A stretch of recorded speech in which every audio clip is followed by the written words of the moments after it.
At the beginning of the story, we see a bright sky and a description of the day. It says that day, a wyvern flew in circles high in the sky, faster than anything I had ever seen. Suddenly, we saw Asta looking up into the sky, and a wyvern's shadow loomed over him. And then it continued that alone, was why his friends. His face was covered with blood, and from the great magical house of Declan, there was a majestic presence around Asta. And the story went on. Determined to intervene as the troubleshooter, he clenched his fists. The one and only reason. We saw a crow with its beak open, and it said, "Now, you are the last one." We see Asta grab a man floating in the air with his magic. And that man said, "Number 1.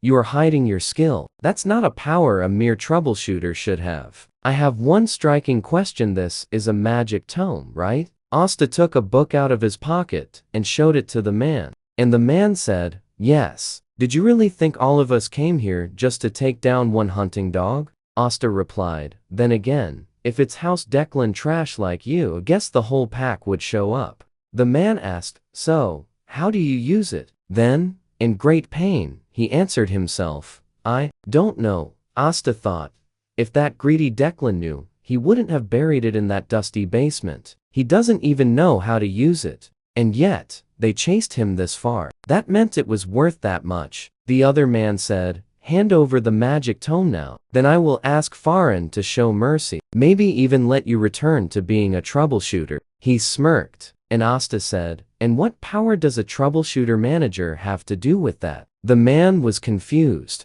Asta continued, "Fine then. Any last words?" He chuckled and said, "You son of a bitch."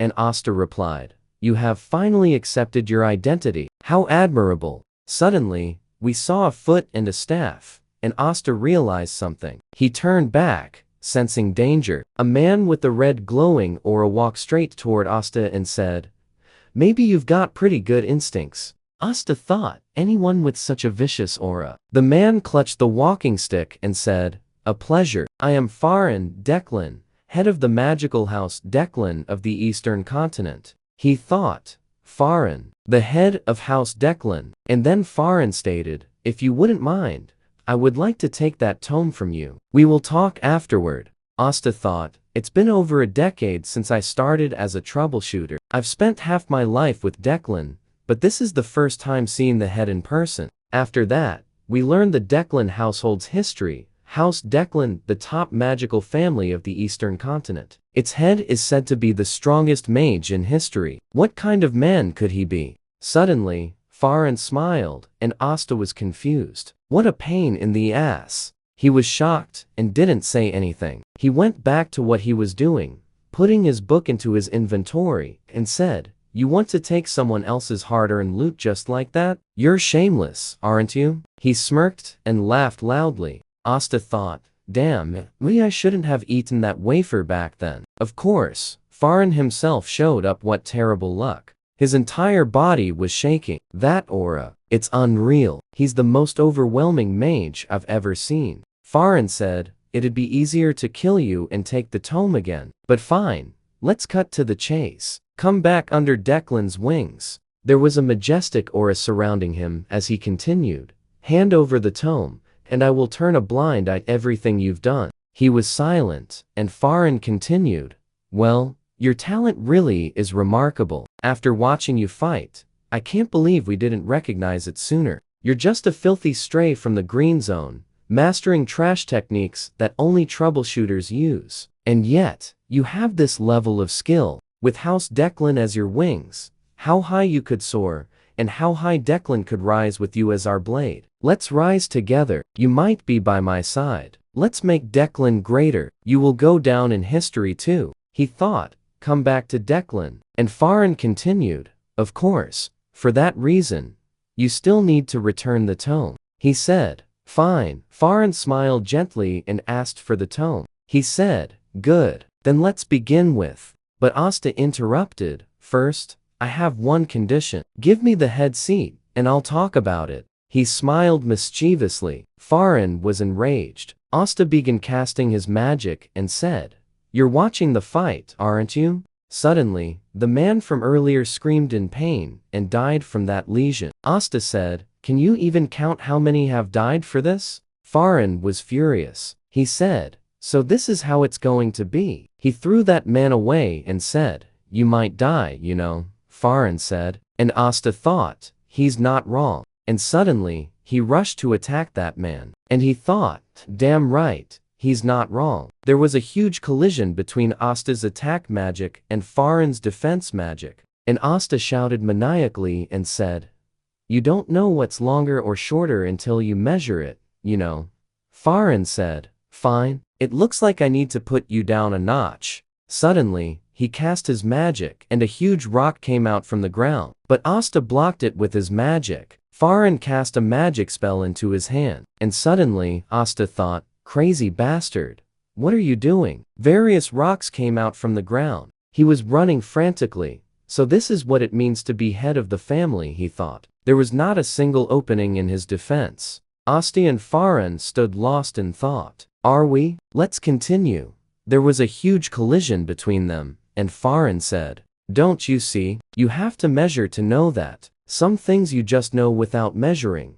Suddenly, he cast a huge magic circle and said, "Just like the gap between you and me." Suddenly, flash struck in front of Asta, and there was a huge explosion. Farin stood beside it and said, "I didn't kill you, I just roughed you up a bit. So, are you ready to talk now?" He was standing with a majestic look, and Asta said, "And what if I bow my head even now? What if I agree to return to Declan's shadow?" Farin said, "You think I will believe it?" Asta was heavily injured and smiled, laughing maniacally, and said, "As if you would have believed me." Suddenly, he cast his magic, and that magic circle covered the entire field. And he said, "I am done eating dog food. You hear me?" Suddenly, Asta channeled all his magic toward Farin and shouted, "Who even wants to go back to being a dog? Just because a city and house are big doesn't mean it's not a kennel." Farin said, pathetic, and channeled his magic, blocking all the attacks very easily. Then he cast a very large magic circle and said, "Let me show you my overwhelming power." Asta thought, "You bastard." And suddenly, a huge lightning bolt came from the sky. And he thought, now that I think about it, that was why that day, when I suddenly looked up at the sky, the wyvern flying overhead looked so free. And then that day, I looked up, suddenly light sound came, and it was impressive. I thought you would die, but you held out. So, did you feel the difference in our powers? Asta, covered in blood, said, "You are insanely strong." Farin said, "So, you ready to talk now? Do you want to finish what we left?" And Asta said, "So what? Do you want me to be a troubleshooter again?" Farin thought and said, "Didn't I say I wasn't asking you to be a troubleshooter? I want you to be the head of the Ban Xing family."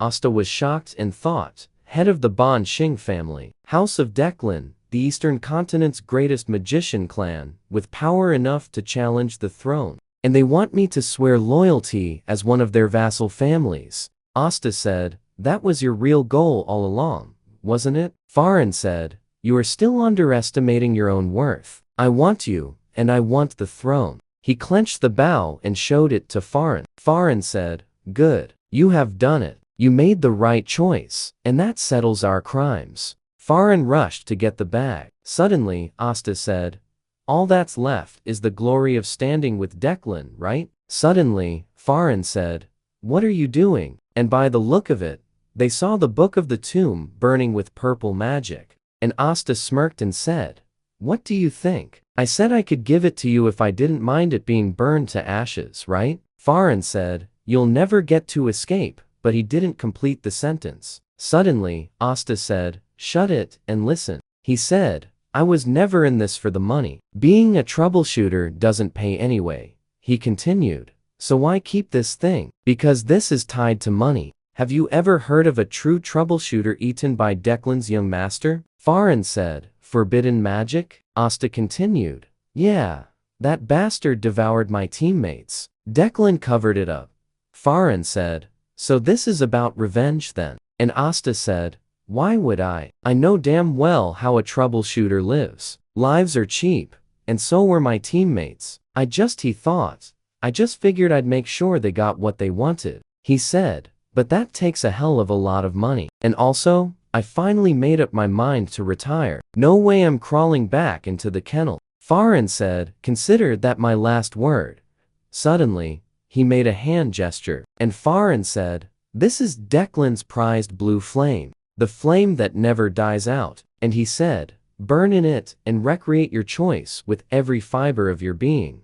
And Asta said, regret my ass. The flame covered the whole area, and he thought, if the only other option is being Declan's dog, I'd rather go back to the gray zone. And if I can't do that, then dying is not such a bad deal. He was smiling lunatically, and then a huge blue fire covered him, and he thought, I haven't felt this free in forever. It's a shame I won't escape alive, but I have no regrets. If I'm ever born again, we'll find freedom and get revenge properly this time. The wind began to cover the area. Suddenly, Asta was shocked because his entire clothes turned into dust, and he didn't know what happened, and he thought, what the everything has stopped. And then we saw the tomb was just a little bit burned, and suddenly, a huge magic was elucidated, covering the book and Asta. Suddenly, a huge magic mark appeared on the left side of Asta's chest, and he thought, what is this? The magic was activated. What the hell is happening? Suddenly, we saw a bowl where 1 gold coin dropped, and Asta thought,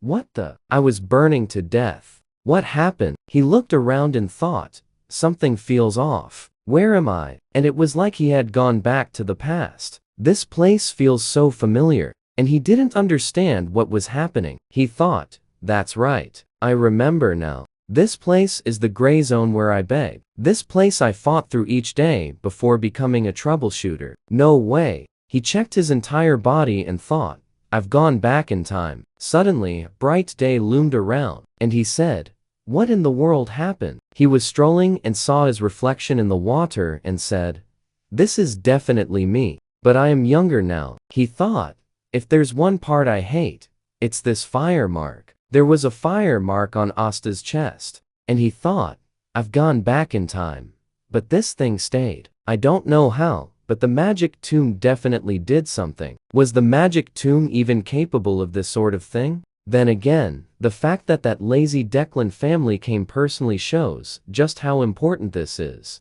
And as important as it is, there wasn't much info known about it either. I am screwed. I don't know anything about it. I don't know what I should do. Well, it seems like a good thing anyway. It's too vivid to be a dream. So, I doubt it. The stench of sweat from this worn lecture hall is way too real. I am definitely alive. And I am not just alive. He stretched his head and said, a strong and mighty morning.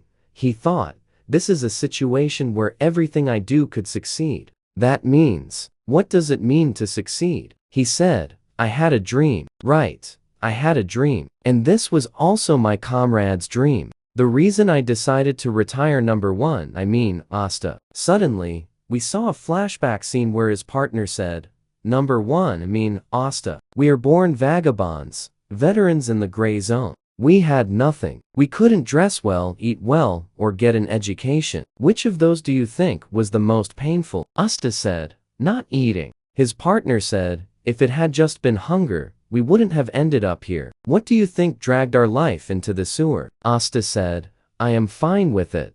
But his partner said, the reason our lives ended up in the gutter. Asta said, I am fine with it. His face filled with anger. And Asta continued, okay, I will tell. Look at him giving me a stink eye. Asta said, not being educated was the most bitter. His partner said, if we had learned and studied, we wouldn't be living like this, enslaved by those noble bastards. So, if I ever retire this month, then I want. The scene was cut. And Asta said, I want to build a library, the place where anyone, regardless of money, status, or gender, can freely read books. But I want to take it one step further. Build a tower. There was no reason. I just like tall things. Location doesn't matter either. I will put in any kind of books, but there's one that absolutely must be there. He was smiling crazily and said, I will place the Declan secret manual right at the entrance of the first floor, so even the veterans from the gray zone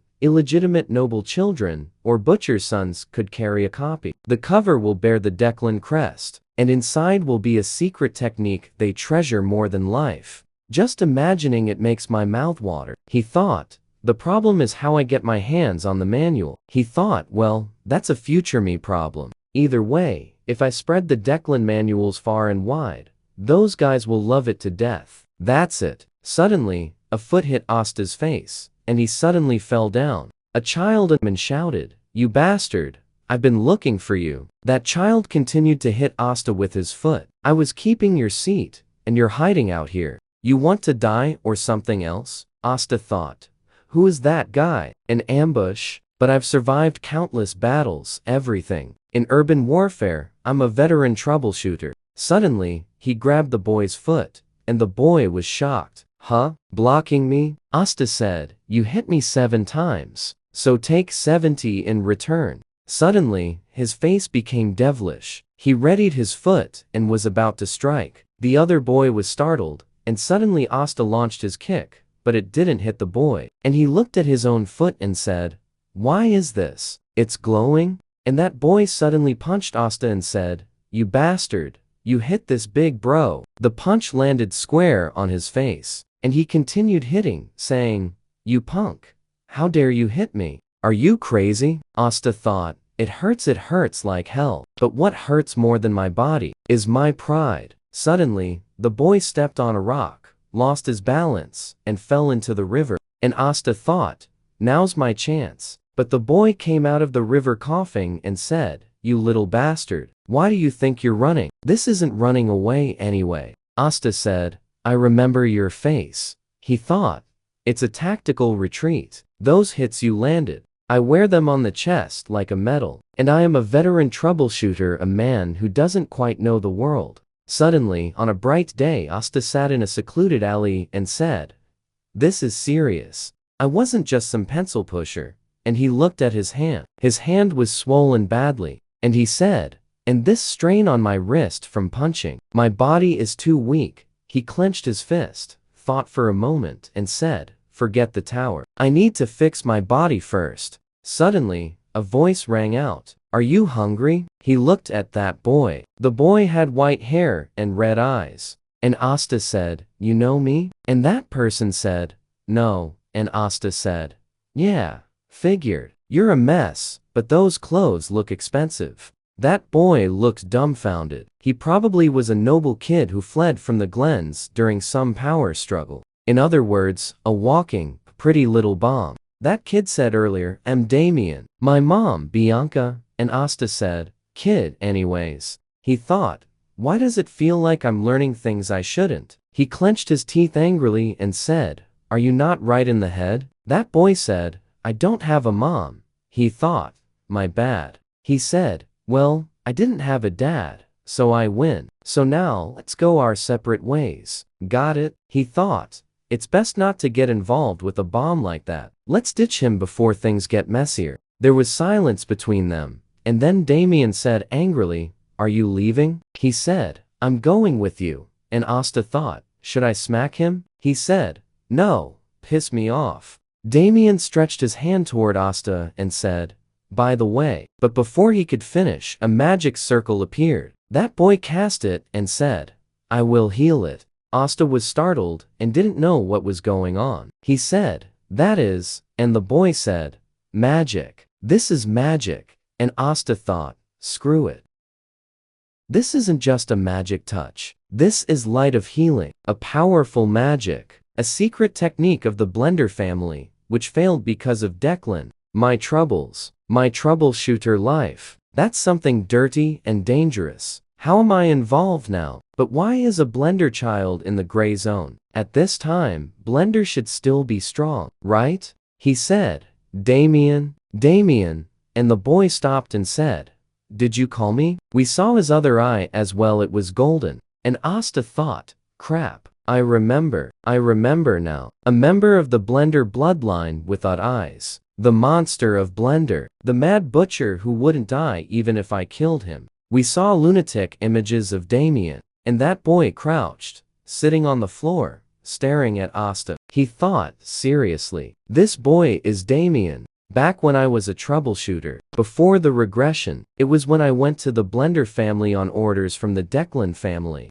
We saw a flashback of the past. Asta said, "Damn it. It's the Blender family. They should handle it themselves. Why are they calling us?" The other one said, "Well, it's not like we need to know the deep thoughts of the higher-ups." Another friend said, "I heard there was a monster at the Ashford estate. Supposedly, it didn't die." Asta said, "A monster? Like an ORC or something?" And then he saw it. Not an ORC, but a person. We saw a picture of Damien holding two men with his legs, and those men were bleeding badly. He thought, a person tearing another person apart. We saw the tearing person in front of Asta, casting soft, unique healing magic, endlessly laughing as though lost in pure madness. The monster of Blender. The mad butcher who wouldn't die even if killed Damien von Blender. And now, Damien sat in front of Asta and chuckled happily. Asta looked at Damien and couldn't believe it.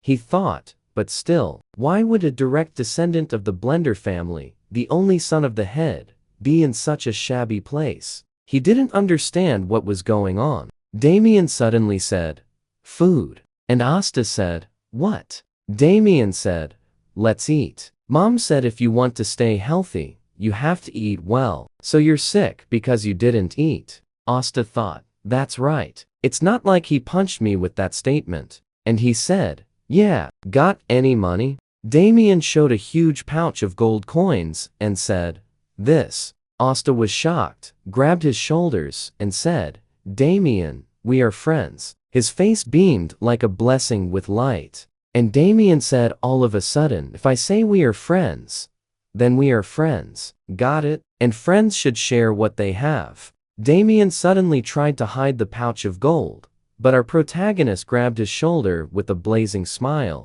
"Let's go, friend. Time to eat."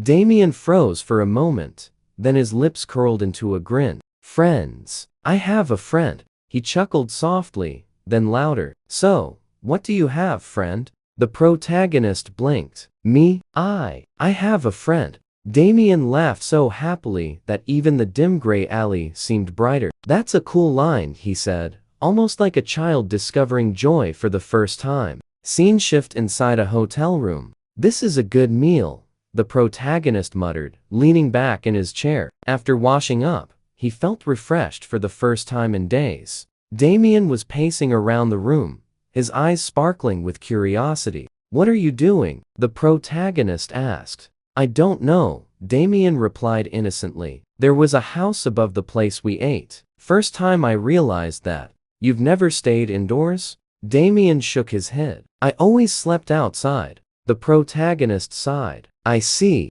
Damien added casually, "Right. I didn't have a dad either." The protagonist froze mid-motion. "No, you do." Damien stared blankly. "No, I don't." The protagonist rubbed his temples. "Don't treat this like some tragic bonding moment, kid." Then he asked carefully, "And you don't have a mom either?" Damien glanced around the empty room and said with a straight face, "Well, she's not here, right?" The protagonist's lips twitched. "If she's not here, I guess she doesn't exist." What kind of logic is that? Time to assess the situation. "How long have you been here alone?" Damien tilted his head. "Since I ran away from my family, slept 10 times. "Run away?" the protagonist echoed. "Are you being chased?" Damien nodded seriously. "I nap a lot too." "Huh? Twice a day even." "Wait, naps?" "Of course, I mean naps. 10 times in total." The protagonist blinked in disbelief. "So that means about 3 or 4 days?" Damien flopped onto the bed, hugging a pillow like a cat. "But I haven't napped since I got here." The ground was too uncomfortable. This kid, a madman, really is different from the start. Fine, the protagonist thought. While this kid's stuck in the gray zone, I can act as his nanny. And if I build a connection with the Blender family, that's a bonus when facing Declan later. First step, handle the itch in my chest. Damien, I'm going to lie down now. Don't bother me. If you do, it'll be a big problem. Damien tilted his head. Practicing your breathing? Yeah, that's what you do when you're dying, right? You do it. I'll wait. Okay, got it. The protagonist smirked faintly. In my past life, I built my magic foundation through the standard spells given to troubleshooters. But the limits were clear. That's why I stole spells from nobles, risking death countless times. I learned hundreds of arts night techniques, spirit magic, alchemy, summoning. But right before I died, I discovered true catastrophe level power. The heavenly origin technique, the root art of Declan spells, capable of harmonizing all mana aptitudes. This time, I will master it. He clenched his fists. I memorized every line of this incantation. Now, let's do it. The breathing began. Suddenly, crimson runes glowed across his chest like burning arrows. Heat surged through his veins, molten lava replacing blood. Damn it, he gritted his teeth. Focus. Operate the flow. Then a radiant blue light burst around his hands. Impurities? His eyes widened. Why are they here? It was a high-level purification spell, something only noble light mages could perform, once reserved for direct bloodlines. It swept through his circuits,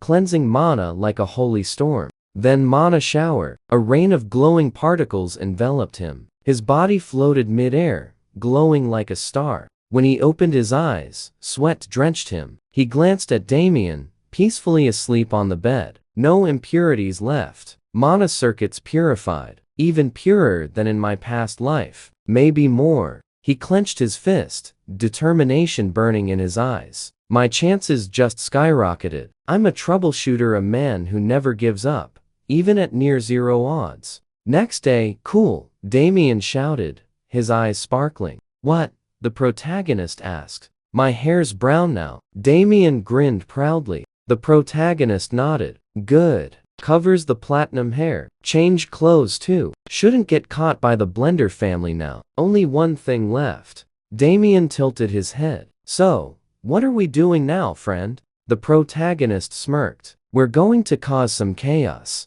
Scene shift. Back alley. A man stretched lazily. What a good day. Then he froze. What the youngest? It was the bully from before. He scowled. What the hell are you doing here? And what's with your look? Did you shower in sweat? Who's that brat? Looks like a witch. The protagonist's grin was devilish. Without a word, his fist drove into the bully's stomach like a steel hammer. Looks like I found the right place. You were still in my memory.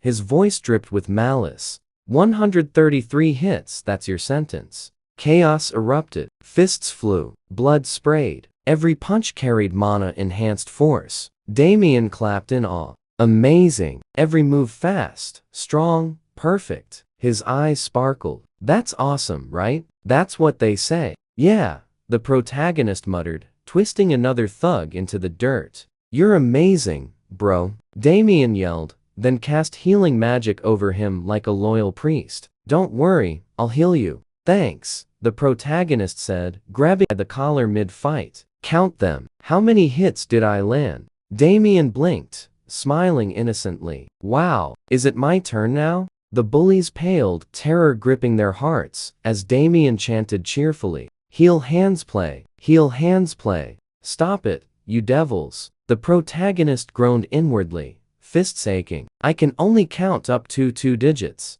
Night had fallen. Our protagonist stood in the street, surrounded by battered bullies lined up like obedient dogs. He gave a polite bow. Thank you for today. The bullies, still trembling, echoed in unison. Thank you for today. Damien clapped enthusiastically, his red eyes sparkling with childlike joy. The protagonist straightened, chest swelling with pride. I'm actually proud of myself. Over 100 hits per person, for a total of more than 1,000. A new record even for me, a seasoned troubleshooter. I've fought in mountain battles and rival wars, but this was something else. One of the bullies finally croaked. May we go now? We've had enough, right? The protagonist tilted his head, considering. All right, you can go now. The bully hesitated, then muttered, but this is my house. You want us to get lost? The protagonist slowly turned his devilish grin toward him.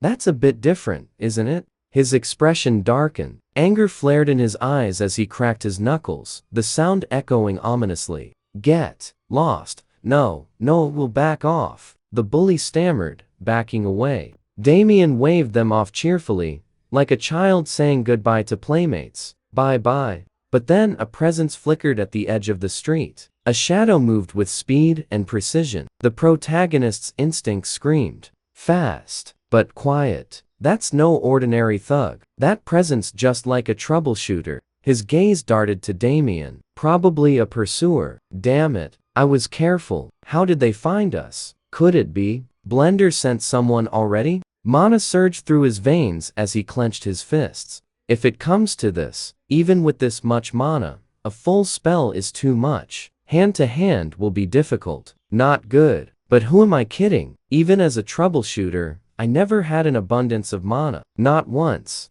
I always fought like this against impossible odds. He gathered what little mana he could, forcing it into his fingertips. Compress. Compress again. Come on. His voice was a harsh whisper. A small magic circle flared faintly in his hand. This much is enough. He spun toward the shadow and launched the spell. This is my only chance. The figure rushed straight at him, then dropped to his knees. Young master. The man's voice cracked with emotion as he knelt before Damien, tears streaming down his weathered face.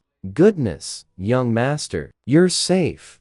Damien froze, eyes wide. Alfredo? Yes, it's me. The man's voice trembled as he clutched Damien's shoulders. I don't know how long I've been looking for you. Where on earth have you been? What have you been doing? This poor butler hasn't slept a wink because of worry. Damien flailed, trying to push him off. No, get off me. Right now. I won't let you go until you return to the family. Just kill me instead. Alfredo wailed dramatically. Running away from the family wasn't the right thing, young master. Do you know how much chaos you caused? The protagonist stood there, dumbfounded. Finally, Alfredo composed himself, straightened, and bowed politely to the protagonist. My apologies for making a scene in front of a guest. I am Alfredo, butler of the prestigious Blender family. The protagonist blinked, then smiled faintly. I'm Asta.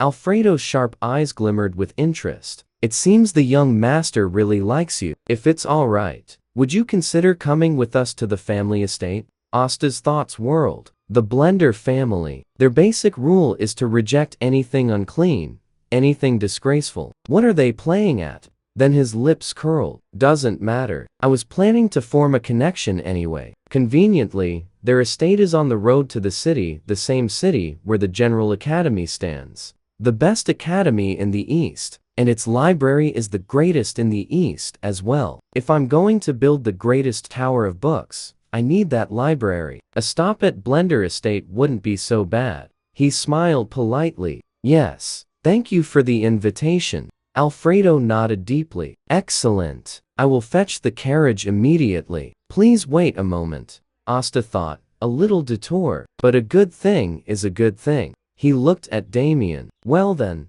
let's see if Blender family food is worth all this fuss. Scene shift. Blender Estate. The butler's voice rang out. We have arrived, sir. Asta stepped out of the carriage, eyes widening slightly. My first time seeing it officially. The towering mansion gleamed under moonlight, its marble walls casting a pale glow. Dozens of servants stood in perfect formation on the side paths, heads bowed. Alfredo smiled politely. It's late. Please rest comfortably. Lindsay, I'm counting on you. Yes, sir, replied a stern woman with a concealed aura of deadly sharpness. Damien smiled faintly at her. Lindsay, I've made a mistake. Her eyes widened. Young master. Meanwhile, Alfredo strode through the corridors and knocked on a heavy door. Come in, a cold voice answered. Inside stood a woman draped in crimson silk, her presence suffocating like a storm. Her eyes narrowed dangerously. Damien, she hissed. Alfredo bowed deeply. I found him in the 7th black and white zone. I've just returned with him. The woman's face twisted in fury. The 7th zone? Her mana exploded, light flooding the chamber as a pale hand thrust forward. If so much as a single hair was harmed on my son's head. Matron, please calm yourself. Alfredo cried, hurriedly narrating everything. At last, the woman exhaled slowly, suppressing her killing intent. I see. That's a relief. Her smile, however, was anything but gentle. If anyone had harmed Damien, I would have painted the streets with blood. She had once been called the Blood Witch, and the fury of that title still lingered like a blade at her back. Then her gaze sharpened. You mentioned something unusual. His friend? Yes, Alfredo said gravely. A boy named Asta. Before I even revealed myself, he sensed my presence and prepared a counterattack. And in his hand, the butler's voice dropped to a whisper, was a mana bullet. The woman froze. A child from the black and white zone, capable of manifesting that? Astonishing. Alfredo nodded. That's why, matron, I wish to make a request. Next day, boy, Alfredo's voice thundered in front of Asta. Please, become the successor of the Blender family. Asta blinked. What? You heard me correctly. A chance like this. This guy, a butler of a prestigious family, is offering me this? An opportunity like this would lift me out of the slums, give me wealth, influence, everything. And yet, no. Alfredo's jaw dropped. What? Before the butler could protest further, Damien burst in. What? Friend, what do you mean by that? Asta smiled faintly. Thank you very much for considering me as the master's successor. Suddenly, Asta grabbed Damien's mouth and said, but I think I prefer things the way they are now. Again, really do appreciate it. Alfredo was shocked and said, why on earth? Then suddenly, he thought, I see. Born a vagrant and in a gray zone with nothing, he learned magic through natural talent. That's probably why he was so full of himself. I understand, he thought. I too was born into an ordinary family and ran wild without knowing my limits, he said. Then, addressing Asta, boy, the world is vast. And Asta replied, it's not small indeed. He continued with an angry face. Right now, you probably feel like you can do anything and conquer the world. Asta replied, not really. Now, he was very angry. He thought, and sure you endure it. Then he continued, have you heard the saying, a goblin in a canyon? That's exactly where you are right now, raised only in the canyon, unaware of the danger. Asta said, I think I'm more like a wavering dove. That snapped Alfredo's patience. Suddenly, he stamped on the ground and said, the boy knows nothing. Therefore, Alfredo will personally show you just how vast and terrifying this world truly is. And then, Alfredo opened the gate along with Asta. Every servant looked at them. Suddenly, all the servants lined up and said, greetings to the butler master. Greetings to the butler master. Here, Alfredo said, what do you think, boy? They are all around your age, but officially recognized. The talent of the House of Blando. I'm sure you can see something. Asta thought, House of Blando. There's no joke here. Hard to believe they're still in their teens. So well trained. Their aura, though stable, filled the whole space. But he smirked. Look at their faces. A bunch of wobblers, after all. He continued, well, yeah, I feel something. Alfredo rejoiced and said, then will you accept my proposal? If you succeed me, you will shine just like those kids. No, you will shine better than anyone. Asta replied, I hate the light. Alfredo was confused. Boy, why? Suddenly, a hand was raised. Butler master, someone said. Alfredo replied, Winster, trainee. You have something to say? Winster continued, if that boy really felt something, he wouldn't have turned down your offer. But seeing him reject it, I think he hasn't truly felt it yet. If you allow me, I would like to give him some experience. Alfredo said, you want a duel? He smirked. Well, not exactly a duel, just a little tease of what magic is. Alfredo thought, cocky, but not a bad idea.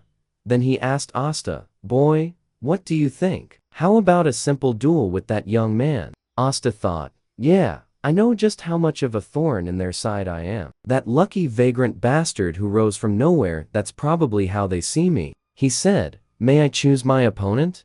Alfredo replied, give it a try. You. He pointed at Winster and said, you.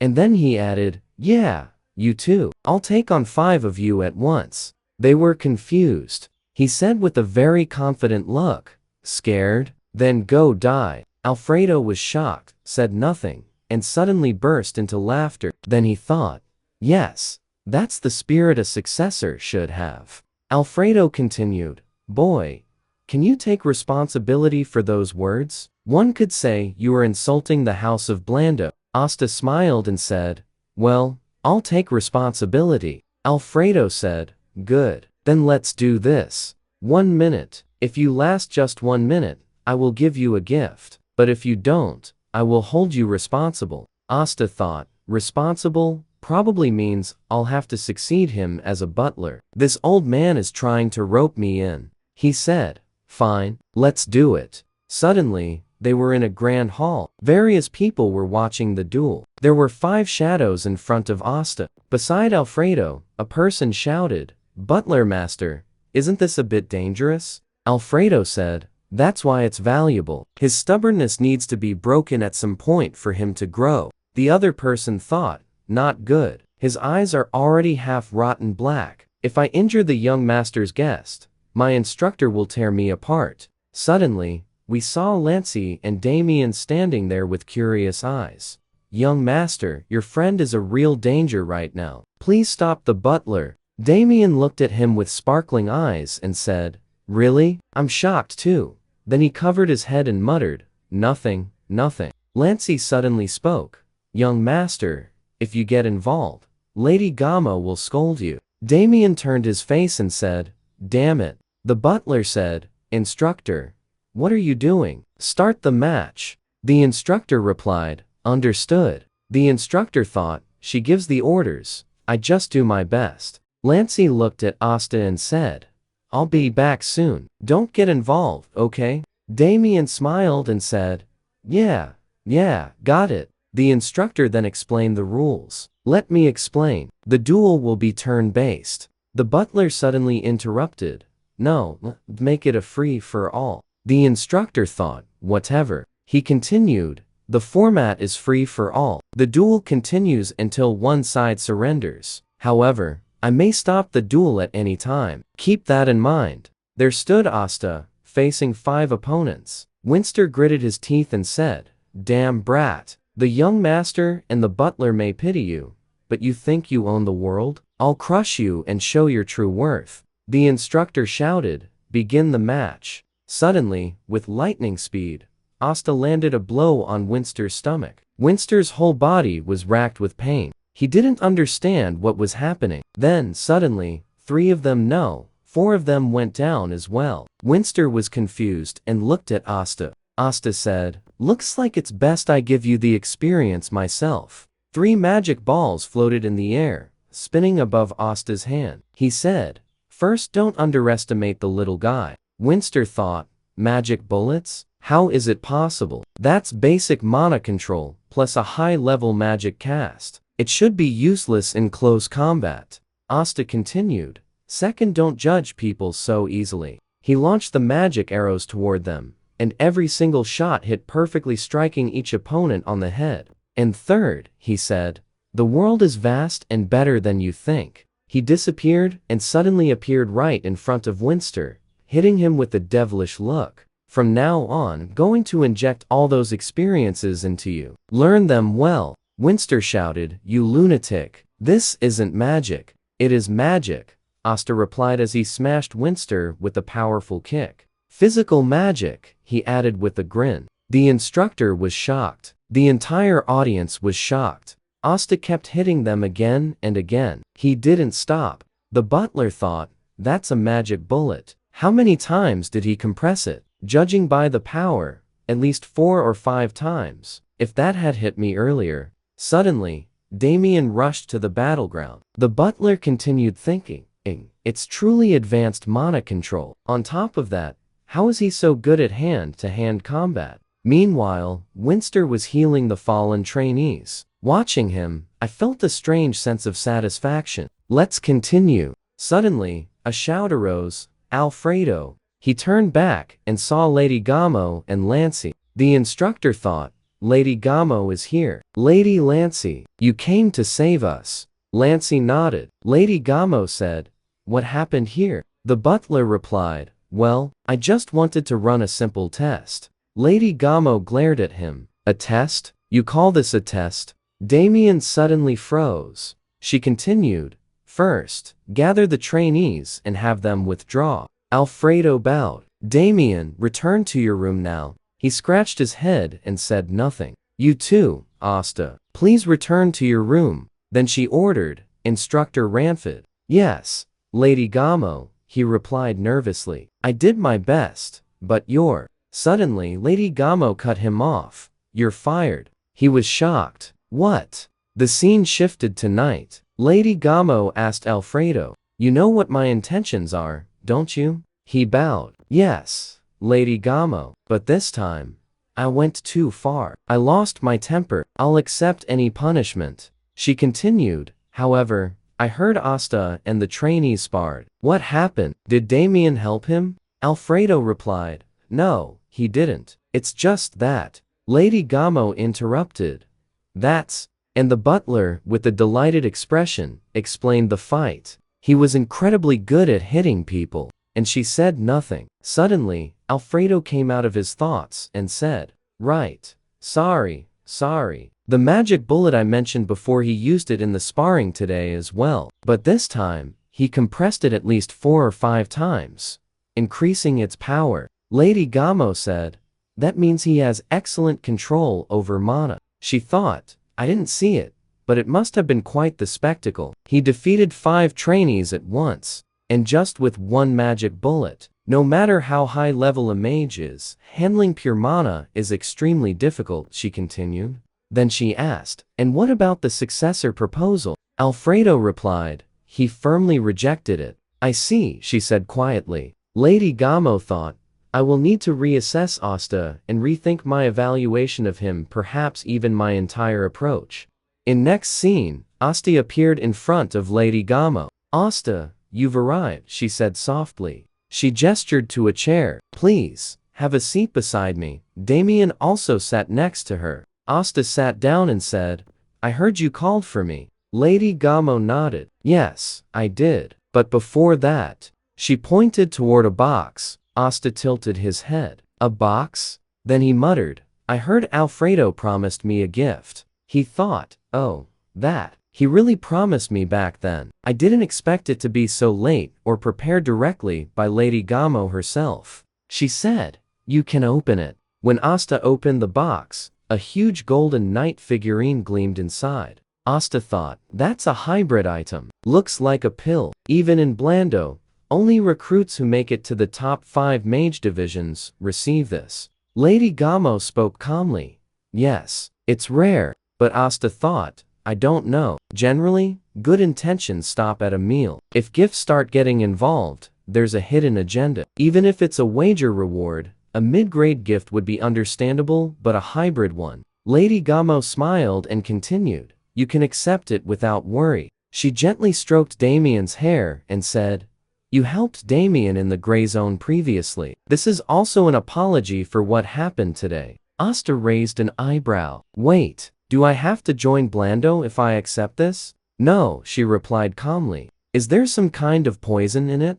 No, so you're saying there's really no condition attached? Yes, absolutely none. Asta thought for a moment, then said, then, thank you. Lady Gamo smiled. It's really nothing, you know. Inside, Asta grinned. Nice. An unexpected game. His eyes sparkled with greed. Lady Gamo's tone shifted slightly. And aside from that, I have something I'd like to propose to you, Asta. Asta thought, I knew it. She continued, Asta. Then, patting Damien's hair, she said, I will arrange an academy admission for you. Would you attend the academy with Damien? Asta blinked. Did she say academy? Lady Gamo explained.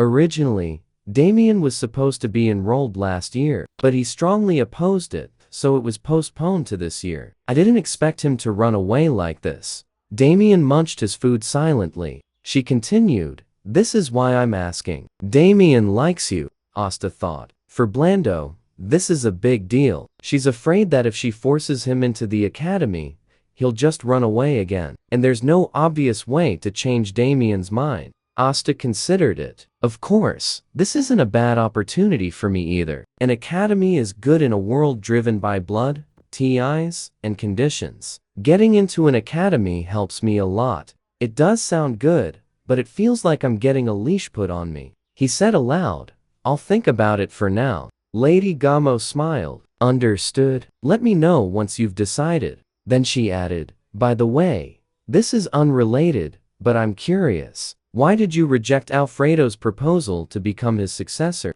Asta glanced sideways and said with a smirk, well, my knees are precious, you know. Lady Gamo blinked. Excuse me. Alfredo's face darkened as he muttered under his breath. Boy, you bastard. Now, we see a night scene where Asta is breathing heavily in a meditative position. He thinks, so this is within the realm of a top-grade product. Even with just 10% absorption, my mana has increased this much. Perhaps it's because my physique changed into that of a flamebone. He notices his hand glowing with blue flames and thinks again. Normally, absorbing spirit power causes some loss and impurities, but here, there was none of that. This is even more efficient than I expected. He mutters, anyway. The academy, he reflects. I've thought about it before, but I think my answer is already decided. If I enroll in the academy, it will be much easier to find a sponsor. There are lots of advantages, but still, I feel like I might be walking right into a trap. He sighs and says, should I go for a run around this place? Asta leaves his room, and suddenly a voice shouts, are you the guy called Asta? A man appears, looking like Damien's brother. Asta thinks, Platinum Bond? The direct line only has Damien, so maybe a collateral relative? Why does this family always have to be such a hassle? Asta replies, nope. The man seems startled. What? No? Then, glaring, he says, dingy gray hair, that faintly irritating look in your eyes. Everything matches you perfectly. Asta thinks, look at this guy. What does he think about me? He smiles and says, hair color changes a lot depending on the light. The man looks confused as Asta adds, and these eyes? How can anyone call them irritating? The man smirks. They actually look kind. He then turns away saying, sorry for the misunderstanding. I'll be on my way. Suddenly, Alfredo, the butler, rushes to Asta and says, young Master Asta, please forgive my misunderstanding. I couldn't tell you last night, so I lost sleep over it. He kneels, shouting, even if you become a butler, you don't need to wear out your knees like that. It was all a misunderstanding. Asta looks confused and glances at the boy from earlier, who looks back at Asta and thinks, huh, so he is the one. The boy smirks. That look in your eyes. I was right. Eyes as unpleasant as death. Goblin eyes aren't common. Asta shrugs. Yeah, you got me. The boy snaps. Look at you lying to me and still acting so brazen. I will, but Alfredo gives him a stern glare, silencing him. The boy smirks. Fine, I'll let you off for now, but come to the maze hall later. I'll fix that attitude of yours. Asta casually replies, sure, whatever you say. Alfredo asks, is something wrong, young master? Asta answers, nothing serious. Then he thinks, I wasn't in the best mood anyway, so perfect timing. I'll see you later. Asta then asks, hey Alfredo, could I meet with the madam right now? The next day begins. The matriarch says, to request a meeting so early in the morning. Don't tell me you've already made up your mind? Asta answers, yes, madam. I will enroll in the academy. She is stunned. I'm surprised you decided so quickly. Good. We can prepare as soon as possible. In the meantime, please make yourself comfortable. Asta bows slightly. Thank you so much for your consideration, madam. After Asta leaves, Gamo calls out to Alfredo. Alfredo says, madam, that boy. Madam replies, he accepted? Thankfully. Alfredo's eyes shine with excitement as he says, as expected. That's our boy. His passion, that fire in his eyes, I knew it. The madam gives him a stunned look, but Alfredo continues, the first semester will be fine, we'll cover it. But what about the next semester? For a vagrant from the gray zone, tuition will be hard to manage. He'll get anxious. Why? Because he'll want to learn more. Then, A helping hand will appear, a sponsorship. From Alfredo. The madam cuts him off. Alfredo, you're too loud. Alfredo bows. My apologies. I got carried away. Since it's nearly mealtime, I'll head to the kitchen, madam. She sighs in relief, thinking, Alfredo is so happy. After having his offers rejected so many times, he finally got a chance. This academic proposal is a sloppy plan, but Alfredo is so confident. Why? Probably because he himself was tricked the same way by the previous head butler. She watches Alfredo walk away like a happy child and mutters, poor boy. Asta has the same fate as Alfredo. Meanwhile, Asta looks at the castle and thinks, so this is the magic hall, where that jerk from earlier was. A hooded figure holding a candle approaches and asks, what brings you here? Asta doesn't reply, only thinking, right, I don't know his name. The figure studies his face and says, I was expecting you. Please, this way. Asta follows, tired and worn out. The figure says, go right in there, and mind your head.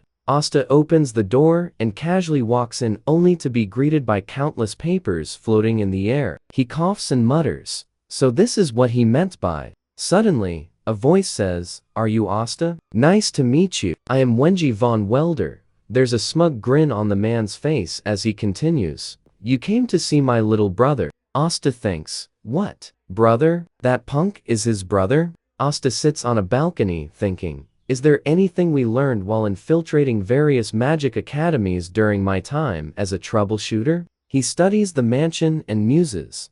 Those who study magic, the so-called pen holders. He recalls a leaflet about their habits. Stage 1, deny hair loss. Wear robes pulled over their heads. Stage 2, accept it and reveal their heads. Stage 3, completely shave it off. Final stage, research magic to grow hair back, unsuccessful so far. But this guy is different. Wenji smiles politely and says, please, take a drink. Asta sips and thinks, vice dean at such a young age. Surely from a prestigious family. These bloodline families always put their kin in high positions. But that means he has real skill. Wenji says, your young master Asta is quite unusual. A bit different from the typical wayward noble son. Asta smirks. Is that so? He thinks, if he had stayed up all night cramming, it would make sense. But instead, he greets me with such a kind smile. He continued thinking, he has great human compatibility with me. The other man then said, by the way, you are encouraged to enroll in Xenon Academy. Congratulations. Asta smiled slightly and replied, yes, why not? It will be a good opportunity. There is also a lot to learn. The man added proudly, actually, I'm also a graduate of Xenon Academy. For reference, I'm from the 145th class. Asta thought to himself, suddenly bringing up your academic achievements like this? The man laughed. Sorry, because you're entering Xenon Academy, I'm glad. So I ended up saying those useless words. Anyway, shall we get to the main point? Asta asked. Main point? The man grew serious. Before that, there is one thing I'd like to confirm. Would you, perhaps, risk your life for a friend? There was an undeniable seriousness in his face. Asta thought, what? Suddenly, the man pulled out a book from his inventory. This is a matter that concerns the reputation of the Blander family. If you could risk your life, I will give you this book. Asta looked at it with glowing eyes and said, this book, the core secret of the Blander family, the healing light, a secret treasure. In another scene, the matriarch, Gemo, was gardening. She suddenly stopped what she was doing, looked up, and thought, since Damien moved to the academy, which had been such a headache, was handled without any issues, a great weight has been lifted from my mind. Asta, that boy is really a good friend. His talent is excellent, and his nature, although Alfredo says he is a bit of a jerk sometimes and has a shameless side at that age, everyone is like this. Even so, what I like the most is his smile. She continued thinking. Even after learning of Damien's background, his attitude remained unchanged without flattery. He is different. That's why he is worth having by Damien's side. But also because of that, he won't belong anywhere. He's like a free bird. There are many reasons to keep a person close. I will have to think about how to do it. For Damien's sake, I can't miss out on a great talent. You are offering the secret treasure of the Blander family. Is it a trap? He thought. Transparent and bright eyes. Maybe that's why I can't read them. Regardless of whether eyes are good or bad, some emotion will show. But his, like a perfect assassin, no emotion is reflected. In other words, he's wearing a mask to the extent that even he himself might not know his true self. The man spoke again. This is not a matter to be taken lightly. Do not rush your answer just because you see the reward in front of you. Asta replied calmly, I will answer. He thought. Once I decided, the unease disappeared. Then he said aloud, I hate it. The man was shocked. Asta continued. There's no need to feel uncomfortable when we're in the same boat. He added, if there's something you want to ask, let's hear it. If it's doable, I'll do it. If it's not, I won't. The man's face darkened. Just hearing it might put your life in danger too. If you hear and still refuse, I might kill you, young Master Asta. Asta gave him a devilish smile and replied, then just kill me. Because we only live once, right?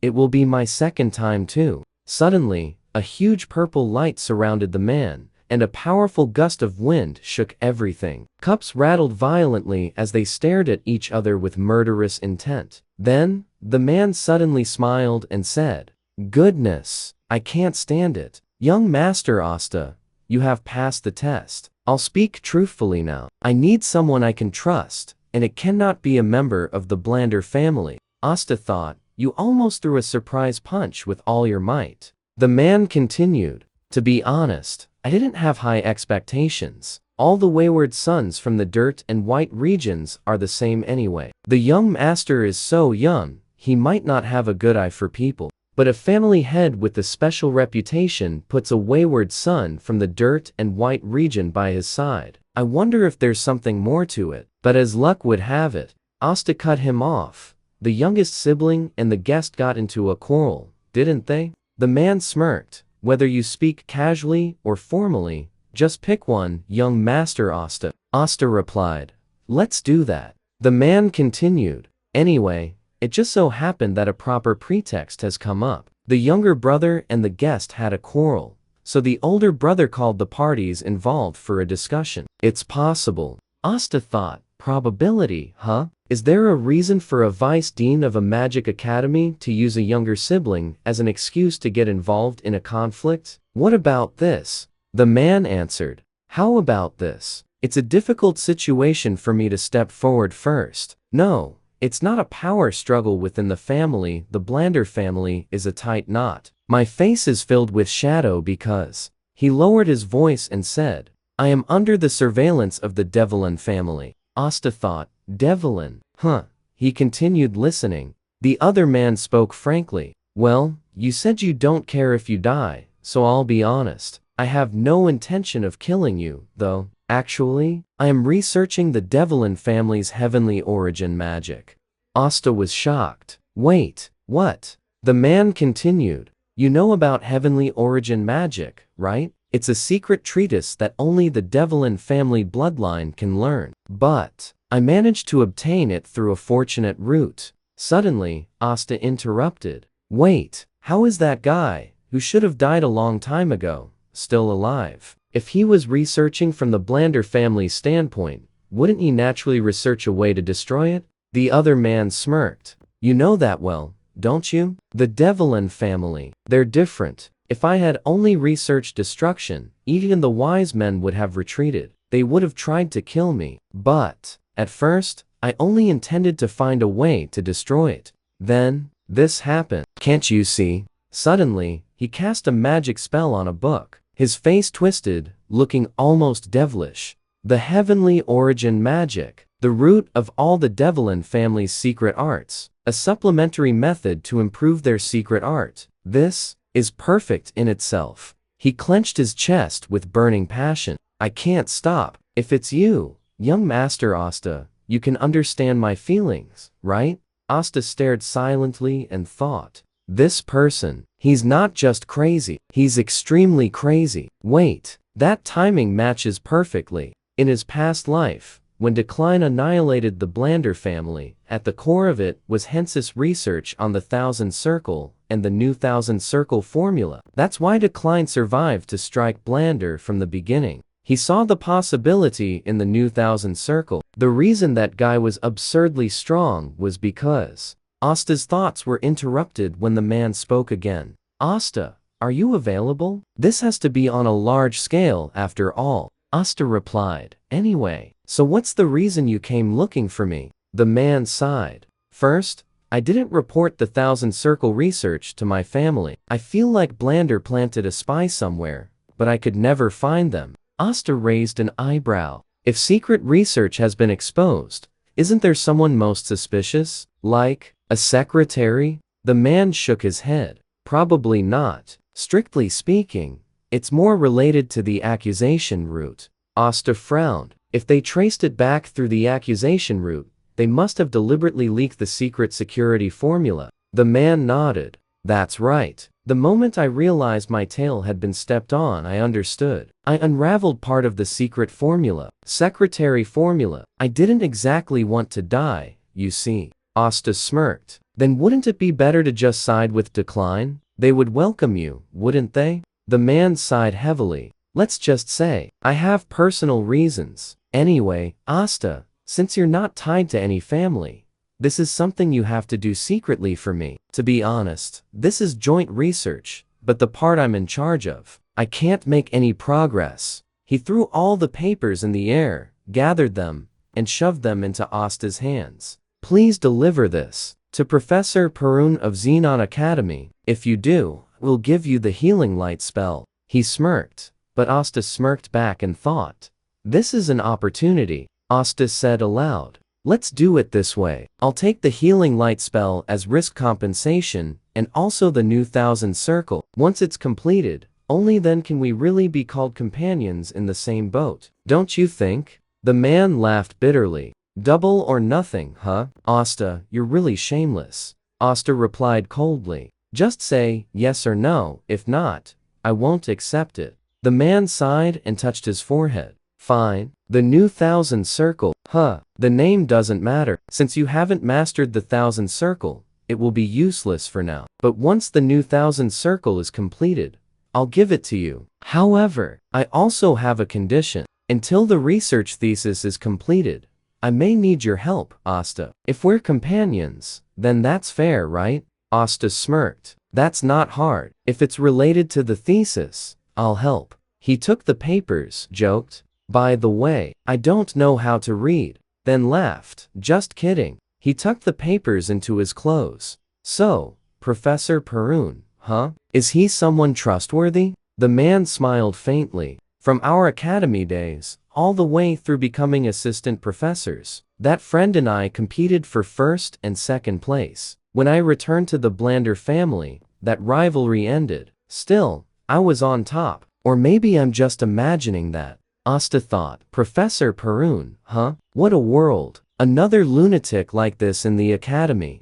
Later, in Asta's room, he opened a letter from the pile. It read, to my dear Asta, I have selected and packed the essential magical texts you must master for the future. I have written the study order below, so please devote yourself and cultivate intellect befitting your stature. Your friend, Hansi von Blander. Asta snorted. My dear, my ass. He glanced at the books and muttered, quite a gift I received. He picked up a pen and noted, sponsored by Hansi von Blander's study path, from basic magic to advanced 113 volumes, excluding the healing light and new thousand circle thesis. Asta thought with excitement. Before this, I only thought of stocking the tower with books. But now, this will become the identity of the tower, a place that offers learning to those who succeed. An unexpected gain indeed. Meanwhile, the man who spoke to Asta stood in an empty hall. He looked into a mirror, chuckling darkly. I was thinking, if he seemed useful, I'd entrust him with delivering the thesis. If not, I'd toss him aside. His smirk widened as he recalled Asta's eyes. Kill him. He really wanted me to kill him. Ha, that was just meant as a threat to test him. But, those eyes. They treated death itself as nothing. He's different from the other pigs. Interesting indeed. It seems he's hiding a lot of things. That's only a good thing. He laughed maniacally. I've found someone who can stand on the same level as me. And on top of that, he wants the result of my work. What an intriguing feeling. The next day, daylight struck. Asta stood in uniform, his luggage ready. A maid approached and said, "Sir Asta, it's time to depart soon. Once you arrive at the academy, you'll go through simple documentation and registration. For reference, both young Master Damien and Sir Asta are exempt from the exam." The maid, Lindsay, smiled warmly. "Still, it seems you truly are becoming a full-fledged academy student now. It suits you well." Asta smiled back. "Thank you, Lindsay." He thought, exempt from the exam. Well, of course. That's what they call special admission for prestigious families. Still, it's not a bad thing. Suddenly, a familiar voice called out, "Friend."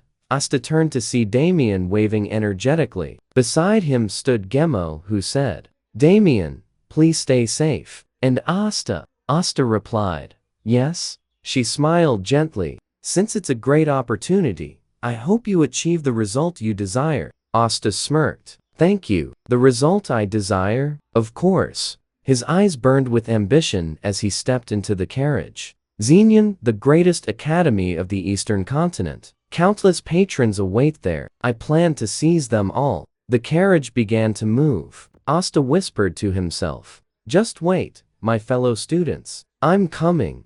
The carriage was running, and Damien was very excited to go outside. Asta held the book that had been given to him by the Henzi, and thought, "Whoa, this magic stuff is crazy." Henzi was definitely a brilliant magus. The basic principles of magic are simple, but the interpretations are endless. Take water, for example. Some say it's the water of life.